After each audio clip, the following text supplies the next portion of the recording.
এরপরে প্রশ্ন হলো, ভিন্ন ধর্ম থেকে ইসলাম ধর্ম গ্রহণ করার পর নাম পরিবর্তন করা কি জরুরি? ভিন্ন ধর্ম থেকে ইসলাম ধর্মে আসলেই তাকে নাম পরিবর্তন করতেই হবে, এটা নট নেসেসারি।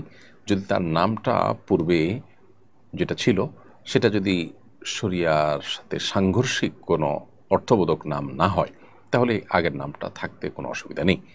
ধরা যাক কারোর নাম সুমন, তো সুমন মানে ভালো মনের অধিকারী। তো এই নামটার মধ্যে কোনো খারাপ কিছু নেই, এবং এটা অন্য কোনো ধর্মের মানুষের নাম হিসাবে আপনার চূড়ান্ত বা আপনার অর্থের দিক থেকে সেরকম কোনো অর্থ বহন করে সেরকমও না, কিংবা এর মধ্যে শিরপূর্ণ কোনো কিছু নেই নামের অর্থের মধ্যে, তাহলে সেক্ষেত্রে আপনি অবশ্যই এ নাম রাখতে পারেন।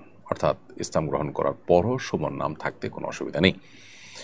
কিন্তু কিছু নাম আছে যেগুলো আসলে সেখানে শিরক আছে।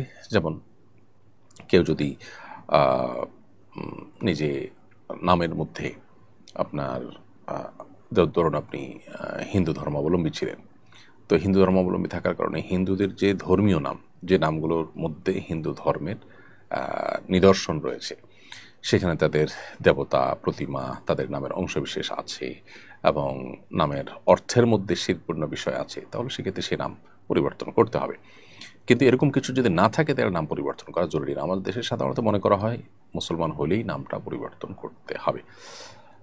সাহাবা ইকরামের মধ্যে অনেক সাহাবী আছেন, বরং বড় অংশই বলতে পারি আমরা, যারা ইসলাম গ্রহণ করার পর তাদের নাম পরিবর্তন করার কোনো ঘটনা সেভাবে ঘটেনি। তবে হ্যাঁ, কারো কারো নামের ক্ষেত্রে এমন হয়েছে যে আব্দুল শামস, অর্থাৎ সূর্যের গোলাম, এই টাইপের নাম যাদের ছিল তাদের নামগুলো পরিবর্তন করতে নবী সাল্লাল্লাহু আলাইহি ওয়াসাল্লাম উদ্যোগ নিয়েছেন।